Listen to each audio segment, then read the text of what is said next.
Hello दोस्तों, स्वागत है आपका आज के हमारे नए क्लास में बीएससी सेकंड सेमेस्टर वालों के लिए।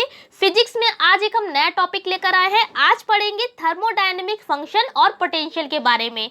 अगर आपके पेपर डिस्क्रिप्टिव होने हैं तो आपको बता देते हैं कि ये जो टॉपिक है छोड़ने की भूल मत करिएगा, बहुत इंपॉर्टेंट है आपके एग्जाम के पर्पज से। आखिरकार अब हम बात करते हैं ये थर्मोडायनेमिक्स पोटेंशियल, या इसी को हम थर्मोडायनेमिक्स फंक्शन भी कहते हैं, या एक नाम से इसे और पूछा जा सकता है फंडामेंटल फंक्शन। ठीक है, तो फंडामेंटल फंक्शन क्या होता है, तो वो भी तीनों नाम हमने आपको बता दिए हैं। कैसे भी पूछा जाए आपको याद रखना है। आखिरकार ये होता क्या है, एक सरल भाषा में हम आपको बताएं कि थर्मोडायनेमिक्स पोटेंशियल होगा क्या। इसके बारे में देखिए काफ़ी क्लासेस में हम बात कर चुके हैं थर्मोडायनेमिक्स के बारे में। भाई थर्म मीन्स होता है हीट, और डायनेमिक्स मतलब डायनेमिक का मतलब होता है गतिशील, यानी कि यहाँ पर हम पढ़ रहे हैं ऊष्मागतिकी के बारे में। तो अगर हम थर्मोडायनेमिक्स पोटेंशियल की बात करें तो सरल भाषा में आप ये चीज़ याद रखें कि ये क्या है, एक क्वांटिटी है। क्या है, एक ये क्वांटिटी है जिसका यूज जो है वो किसी भी सिस्टम की स्टेट को पता लगाने के लिए करते हैं। ठीक है, बस आप इतनी चीज याद रखिए। अब यहाँ पर यही चीज हमने लिखी भी है, और 4 तरीके के होते हैं थर्मोडायनेमिक्स फंक्शन जो है वो। कितने होते हैं? 4 होते हैं। या थर्मोडायनेमिक फंक्शन आपसे कहे, थर्मोडायनेमिक्स पोटेंशियल कहे, या फंडामेंटल फंक्शन कहे, तो आप याद रखिए कितने होते हैं? 4 होते हैं। यहाँ पर पोटेंशियल की स्पेलिंग थोड़ी सी मिस्टेक है, आप सही कर लीजिएगा। एस नहीं होगा, इसकी जगह टी होगा। ओके, तो 4 कौन कौन से होते हैं वो भी हम आपको आगे क्लास में बताएंगे। पहले इसके बारे में थोड़ा सा जो लिखा है उसको समझ लेते हैं। देखिए लिखा हुआ है कि हम किसी कांस्टेंट मास के थर्मोडायनेमिक सिस्टम की स्टेट को लिखा है पी, वी, टी, यू तथा एस के टर्म में व्यक्त कर सकते हैं।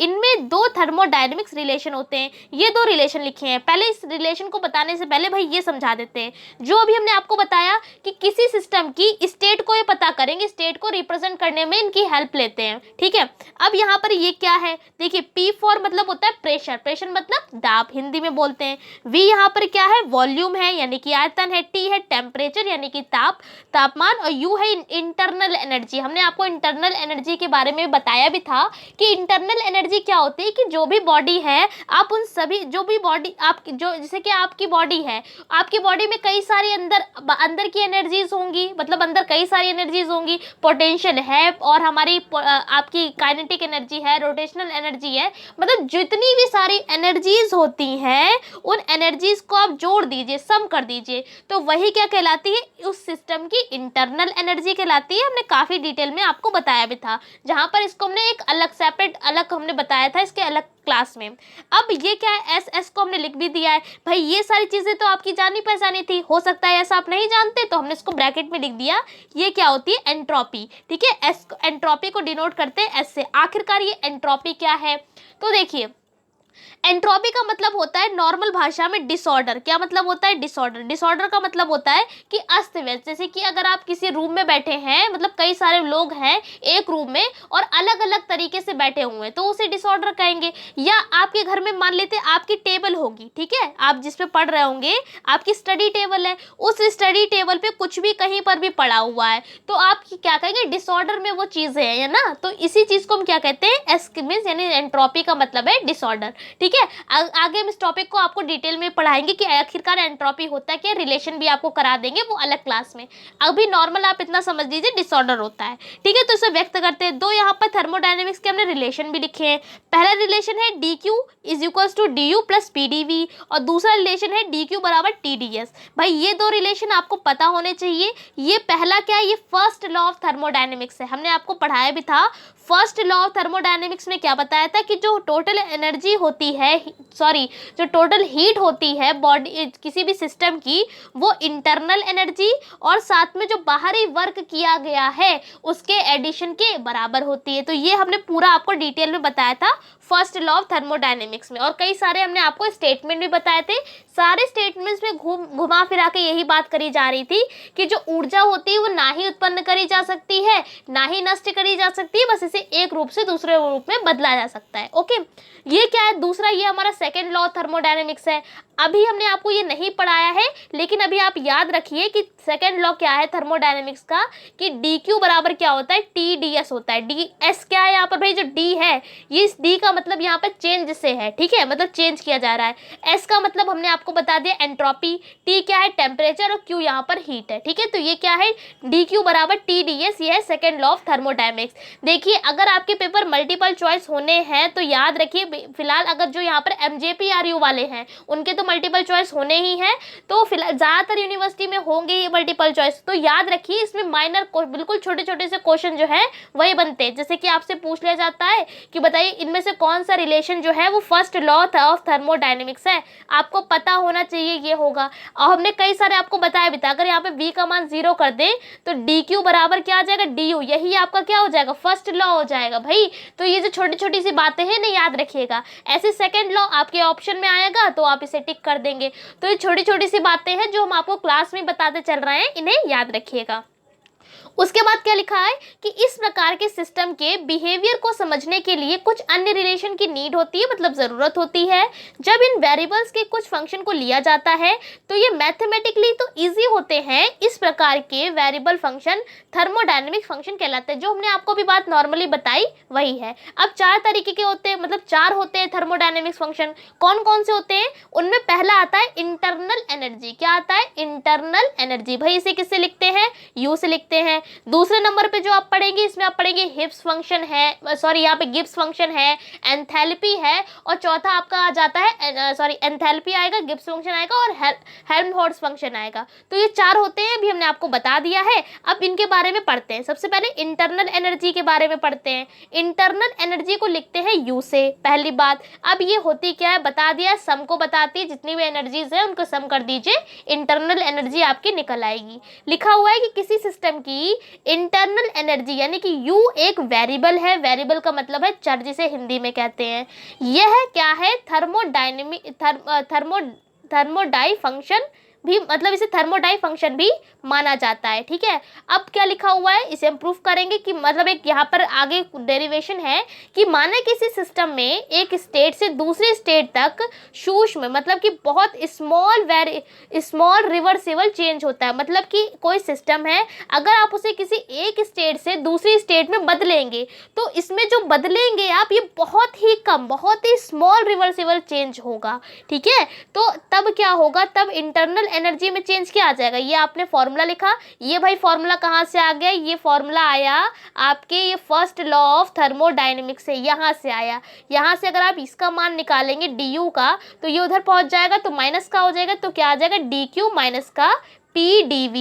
ये कहाँ से लिया भाई, यही हमने आपको बता रहे फर्स्ट लॉ से लिया, इसीलिए हमने आपको दोनों रिलेशन पहले ही बता दिए, ये लिख लिया। उसके बाद डी क्यू, ये हमने सेकेंड लॉ ऑफ थर्मोडायनेमिक्स में हमने आपको बताया कि डी क्यू बराबर क्या होता है, टी डी एस होता है, ठीक है। तो क्या किया है, डी क्यू की जगह पे टी डी एस रख दिया, ओके। ये केवल हम यहाँ पर यूज़ कर रहे हैं, केवल 2 ही लॉ का यूज़ होगा। पहला लॉ जो हमने अभी आपको बता दिया, दूसरा लॉ, ठीक है। दोनों लिख दिए, पहले वाले पूरा फर्स्ट लॉ लिख दिया, फिर दूसरे वाले में सेकंड लॉ के अकॉर्डिंग हमने वैल्यू को पुट कर दिया। अब क्या करेंगे, यू क्या है यहाँ पर, इंटरनल एनर्जी, ठीक है। इसके रिस्पेक्ट में हम क्या करेंगे यहाँ पर, मतलब इसका पार्शियली डिफरेंशिएशन करेंगे।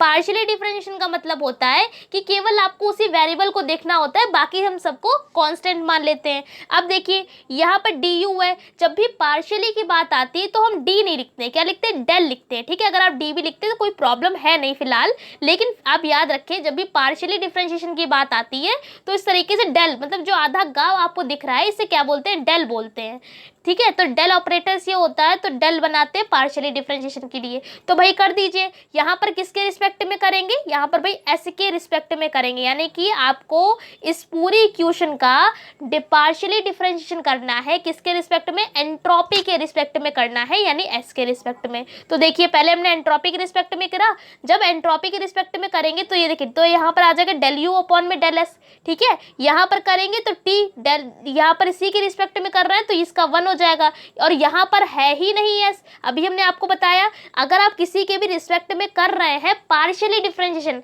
भाई s के रिस्पेक्ट में कर रहे हैं, तो s आपको यहाँ पर दिख रहा है, क्या यहाँ पर दिख रहा है? नहीं दिख रहा है, तो ये क्या हो जाएगा? कांस्टेंट हो जाएगा। मतलब कि मान लेते हैं यहाँ 5 लिखा हुआ है, तो आप इसका अगर डिफरेंशिएशन करेंगे तो क्या आएगा? 0 आएगा। तो कहने का मतलब है जब भी पार्शियली डिफरेंशिएशन की बात आती है, अगर जिसके भी रिस्पेक्ट में कर रहे हैं केवल आप उसी क्वांटिटी को देखिए, बाकी सभी को क्या कर दीजिए? 0 कर दीजिए, मतलब कि उसे कांस्टेंट मान लीजिए। कांस्टेंट का मतलब होता है उसी की नंबर मान लेते हैं, जैसे 1 है, 2 है, 3 है, तो 1 2 3 का डिफरेंशिएशन क्या होता है? 0 ही होता है। ठीक है, तो पहले हमने इसे एंट्रोपी के रिस्पेक्ट में किया डिफरेंशिएशन, तो यहाँ पर ds का 1 हो जाएगा और केवल क्या बचेगा? t, इसका पूरा क्या आ जाएगा? 0। तो ये आपका आ गया। जब एंट्रोपी के रिस्पेक्ट में कर रहा है तो वॉल्यूम क्या होगा? कांस्टेंट होगा। ये देखिए ये पूरा आपका क्या हो जाएगा? कांस्टेंट हो जाएगा। कांस्टेंट का मतलब है ये देखिए जो ब्रैकेट के बाहर छोटा सा नीचे सफिक्स में v लिखा है, इसका मतलब ये बता रहा है कि जो v है वो क्या है? कांस्टेंट है। ठीक है, अब क्या करेंगे, एक बार हमने एंट्रोपी के रिस्पेक्ट में कर लिया, तब हमारा v मतलब कि वॉल्यूम कांस्टेंट था। अब हम क्या करेंगे? वॉल्यूम के उसमें करेंगे रिस्पेक्ट में, और यहाँ पर क्या हो जाएगा? एंट्रोपी हो जाएगा हमारा कांस्टेंट। तो देखिए यहाँ पर हो जाएगा डेल यू अपॉन में डेल वी। अब ये क्या हो जाएगा? पूरा 0 हो जाएगा, क्योंकि ये कांस्टेंट हो जाएगा, क्योंकि हम यहाँ पर v के रिस्पेक्ट में कर रहे हैं। और यहाँ पर क्या हो जाएगा? dv का 1 हो जाएगा, और क्या है? माइनस का p, ये कांस्टेंट आ जाएगा माइनस का p। कुछ नहीं किया है, अगर जो यहाँ पर फिलहाल तो सब मैथ वाले ही होंगे, तो फिजिक्स समझ में आ रही होगी, क्योंकि ये पार्शियली डिफरेंशिएशन लोगों का फर्स्ट सेमेस्टर जो आप पढ़कर आए हैं, पूरा पार्शियली डिफरेंशिएशन पूरा चैप्टर आपकी बुक में था डिफरेंशियल कैलकुलस में। तो आई होप आपने वो वहाँ पर पढ़ा होगा, और नहीं पढ़ा है तो इतना भाई आराम से हम आपको समझा रहे हैं तो समझने की कोशिश करिए। नहीं समझ में आ रहा है तो भाई वीडियो को दोबारा आप देख सकते हैं, तो समझ में आपके आ जाएगा। अब क्या करेंगे, यहाँ पर देखिए लिखा है बट जो डी यू है, डी यू आप लिख लीजिए, डेल यू जो भी आपका मर्जी है, ये क्या है? एक परफेक्ट डिफरेंशियल है, ये मान लेते हैं। तो फिर क्या हो जाएगा? ये देखिए जो हमारा ये जो चल रहा है कांस्टेंट, इसको हमने क्या ले लिया? इस तरीके से ले लिया, डेल अपॉन में डेल एस के रिस्पेक्ट में था तो ये आ गया। इसी तरीके से क्या आ जाएगा? डेल अपॉन डेल वी आ जाएगा। मतलब कि हमने कुछ नहीं किया है, अगर ये जो डेल यू है यहाँ पर भी है, यहाँ पर भी है, अगर ये क्या है? एक परफेक्ट डिफरेंशियल है, तो ये दोनों क्या हो जाएंगे? एक दूसरे के बराबर हो जाएंगे। हमने भाई बराबर कर दिए। बराबर करने के बाद क्या करा? ये देखिए अगले स्टेप में यहाँ पर ये हो जाएगा। यहाँ पर अगर आप देखेंगे केवल हमने यहाँ पर वैल्यू को पुट किया है। ये देखिए डेल यू अपॉन में डेल एस की जगह क्या पुट कर दिया? टी। ये देखिए टी लिखा हुआ है। उसके बाद ये देखिए डेल यू अपॉन में डेल वी की जगह क्या पुट कर दिया? माइनस का पी। ये देखिए माइनस का पी पुट किया है। बाकी ये देखिए ये जो डेल अपॉन में डेल वी जैसा चल रहा है वैसे ही रहेगा, यहाँ पर भी जो जैसा चल रहा है वो भी वैसे ही रहेगा। कांस्टेंट है तो कांस्टेंट हमने बाहर लिख कर दिखा दिए। इधर भी जब वी के जब हम वॉल्यूम के उसमें करेंगे रिस्पेक्ट में करेंगे तो एस मतलब एंट्रोपी होगी हमारी कांस्टेंट, और जब हम एंट्रोपी के रिस्पेक्ट में करेंगे तो हमारा वॉल्यूम कांस्टेंट होगा। ठीक है, तो समझ में आ गया? बहुत आसान है, बस 2 लॉ याद कर लीजिए, एक फर्स्ट लॉ ऑफ थर्मोडायनेमिक्स और सेकंड लॉ। बस इस पूरे अब 2 लॉ याद रखेंगे और आपका ये डेरिवेशन हो जाएगा। मतलब इंटरनल एनर्जी के रिस्पेक्ट में आप करेंगे तो ये आपका आ गया है first thermodynamics relation of Maxwell. तो भाई ये जो रिलेशन है इसे अच्छे से लर्न कर लीजिएगा, क्योंकि हो सकता है आपके एमसीक्यूज वाले पेपर में ये रिलेशन आपका लिखकर आ जाएगा और आप बताइए, मतलब ऐसे ही पूछा जाएगा कि बताइए मैक्सवेल का जो फर्स्ट रिलेशन है थर्मोडायनेमिक्स का, इनमें से कौन सा है? तो आपको पता होना चाहिए ये फर्स्ट रिलेशन है। जो अभी हम आगे 4 पढ़ने वाले हैं थर्मोडायनेमिक्स के फंक्शन, उनमें से पहला इंटरनल एनर्जी है, और भाई इंटरनल एनर्जी का ये जो फर्स्ट रिलेशन है मैक्सवेल का, तो इस रिलेशन को याद रखिएगा। अभी 4 देखिए आपको एक जैसे सारे लगेंगे, तो अच्छे से याद करिएगा, आप कंफ्यूज ना हो। अब बात करते हैं दूसरे फंक्शन की, जिसको हम बोलते हैं हेल्महोल्ट्ज फंक्शन। इसे हम एफ से डिनोट करते हैं। ठीक है, तो ये क्या होता है? तो हमने लिखा है इसे हेल्महोल्ट्ज फ्री एनर्जी ये भी कहते हैं, और या तो इसे thermodynamic potential at constant volume भी कहा जाता है। फॉर्मूला आपके सामने लिख दिया, F बराबर होता है U minus T S. F क्या है यहाँ पर? F है हेल्महोल्ट्ज फंक्शन है, U इंटरनल एनर्जी है, T यहाँ पर टेम्परेचर है, एंड S क्या है? एंट्रोपी है। लिख कर भी बता दिए कि जो U है T है ऐसा ये क्या है? एक परफेक्ट डिफरेंशियल है, अतः F भी क्या होगा? परफेक्ट डिफरेंशियल होगा। मतलब जाहिर सी बात है अगर ये सारी चीज़ें परफेक्ट डिफरेंशियल है तो ऑब्वियसली ये भी होगा। तो फिर क्या करेंगे यहाँ पर? ये देखिए अगले स्टेप में क्या किया हमने, केवल डिफरेंशिएशन कर दिया। अब इसका डिफरेंशिएशन कर दीजिए। देखिए आप f का डिफरेंशिएशन करेंगे तो क्या आ जाएगा, d आ जाएगा। मतलब अभी हम किसी के रिस्पेक्ट में नहीं कर रहे हैं, जनरल कर रहे हैं। u का करेंगे तो इसके आगे भी d लग जाएगा। यहाँ पर दो फंक्शन है, t भी है s भी है। तो आपने पढ़ा होगा जब भी दो फंक्शन चलते हैं तो हम डिफरेंशिएशन कैसे करते हैं, एक को फर्स्ट मानते हैं, दूसरे को सेकेंड मानते हैं। तो पहले को क्या करते हैं, पहले को रोका, दूसरे का किया, मतलब t को रोका और s का क्या हो जाएगा, ds हो जाएगा। फिर क्या लगाते हैं, प्लस लगाते हैं, लगा लिया। फिर क्या करते हैं, दूसरे को रोका, पहले वाले का डिफरेंशिएशन कर दिया तो क्या आ गया, td आ गया, ब्रैकेट लगा लिया। अब अगर आप देखेंगे तो इस पूरे हमारे इक्वेशन में बीच में माइनस चल रहा है, तो जब बाहर माइनस चल रहा है ये वाला ब्रैकेट हटेगा तो यहाँ पर भी माइनस आ जाएगा। तो हमने डायरेक्ट ब्रैकेट हटाकर लिख दिया माइनस। यहाँ पर क्या किया, फर्स्ट सेकेंड का नियम लगाकर जो हमारा होता है डिफरेंशिएशन का वही किया। मतलब पहले को छोड़ा, दूसरे का डिफरेंशिएशन प्लस लगाकर दूसरे को छोड़ा, पहले का डिफरेंशिएशन। यहाँ पर ब्रैकेट होगा, जब ब्रैकेट हटेगा तो ये क्या हो जाएगा, माइनस हो जाएगा। उसके बाद ये वाला रिलेशन हम फर्स्ट लॉ में पढ़कर आए हैं, तो फर्स्ट लॉ के अकॉर्डिंग यहाँ पर डी की जगह आप ये पूरी वैल्यू पुट कर सकते हैं। हमने ये वैल्यू पुट कर दी। अभी हम आपको फर्स्ट जो इंटरनल एनर्जी वाला था उसमें भी बता चुके थे। तो यहाँ पर आप देखेंगे तो कुछ कैंसिल हो रहा होगा। ये देखिए TDS से TDS कैंसिल हो गया, बचा हुआ ये आपके सामने है। अब क्या लिख दिया, f का पार्शियली डिफरेंशिएट करेंगे। वहां पर क्या था, इंटरनल एनर्जी, तो u का पार्शियली डिफरेंशिएशन किया था। यहाँ पर क्या है, हमारा हेल्महोल्ट्ज फंक्शन है, तो क्या है, f है। तो क्या करेंगे, f का पार्शियली डिफरेंशिएशन करेंगे। मतलब जो भी आपका फंक्शन चल रहा है उसी का आप क्या करना होगा, पार्शियली डिफरेंशिएशन करना होगा। पहले क्या करेंगे, पहले t के रिस्पेक्ट में करेंगे। तो भाई t के रिस्पेक्ट में यहाँ करेंगे तो ये 1 हो जाएगा, केवल ऐसा आ जाएगा माइनस का, ये पूरा 0 हो जाएगा। मतलब v क्या हो जाएगा, कांस्टेंट। ये देखिए लिखा हुआ है। फिर एक बार क्या करेंगे, v के रिस्पेक्ट में करेंगे तो t कांस्टेंट हो जाएगा। तो यहाँ पर क्या आ जाएगा, माइनस का p। कैसे आ गया भाई, देखिए dv का 1 हो गया, ये पूरा 0 हो जाएगा तो ये आ जाएगा। ठीक है, अब फिर से बता देते हैं, ज़्यादा कुछ नहीं कर रहे हैं। ये जो बाहर ये जो लिखा हुआ है इसका मतलब है ये कांस्टेंट है। क्या है इसका मतलब, ये कांस्टेंट है। ये जो अपॉन में लिखा हुआ है इसका मतलब है इसके रिस्पेक्ट में किया जा रहा है। अब क्या लिख दिया हमने कि मान लेते हैं कि यहाँ पर सिंस करके लिखा हुआ कि DF क्या है, एक परफेक्ट डिफरेंशियल है। परफेक्ट डिफरेंशियल के लिए होता है कि दोनों जो इक्वेशन होंगी एक दूसरे के बराबर होंगी, बराबर कर दी। अब उसके बाद हम वैल्यू को पुट कर दिए। ये देखिए इसकी वैल्यू माइनस s है, यहाँ पर देखिए पुट कर दी है। ये देखिए s पुट कर दिया, इसकी वैल्यू भी पुट कर दी है यहाँ पर। ठीक है, यहाँ पर भी माइनस आएगा तो वो माइनस और माइनस प्लस हो जाएगा, तो इस वजह से हमने यहाँ पर माइनस को हटा दिया है। ओके, यही क्या आ जाएगा, ये आपका आ जाएगा सेकेंड रिलेशन आ जाएगा मैक्सवेल का। तो अभी आप जो पढ़कर आए, जो भी हमने आपको पहला रिलेशन बताया था वो किसका था, इंटरनल एनर्जी वाले क्वेश्चन में हमारा जो फंक्शन जो था वो मैक्सवेल का फर्स्ट रिलेशन था। ये क्या है, मैक्सवेल का सेकेंड रिलेशन। अब इसके बाद जो हम पढ़ेंगे इसका जो थर्मोडायनेमिक फंक्शन का जो थर्ड और फोर्थ बचा हुआ है, कौन कौन सा बचा है, गिब्स फंक्शन बचा है और साथ में एक एंथैल्पी बचा है। तो उसको हम अगले क्लास में कवर करेंगे। तो आई होप आपको ये क्लास समझ में अच्छे से आ गई होगी। पूरी कोशिश करिए आपको समझाने की। आपको क्या करना है, ये जो रिलेशन है, एक ये वाला रिलेशन और ये वाला रिलेशन, इसे अच्छे से याद कर लीजिए और साथ में फर्स्ट लॉ और सेकेंड लॉ भी अच्छे से लर्न कर लीजिए अगर आपको नहीं आता है। और इसकी PDF की बात करें तो वो आपको टेलीग्राम पर मिल ही जाएगी। जो बच्चे जुड़े हुए हैं तो वो अच्छी बात है, जो नहीं जुड़े हुए हैं वो जुड़ जाए जाके। डेप्थ स्टडी नाम से वहां पर चैनल है, आप जाकर ज्वाइन कर लीजिए क्योंकि सारे PDF नोट्स वहीं पर आपको प्रोवाइड करे जाते हैं। जो बच्चे नए हैं उनको भी बता देते हैं, अलग अलग प्लेलिस्ट सभी की बनी हुई है BSc सेकेंड सेमेस्टर के नाम से, आप जाकर देख सकते हैं। मैथ की अलग है, फिजिक्स की अलग है एंड केमिस्ट्री की अलग है। तो आई होप आपको सारी चीजें अच्छे से समझा पाए होंगे। कोई डाउट है तो आप हमसे कमेंट सेक्शन में कमेंट करके पूछ सकते हैं।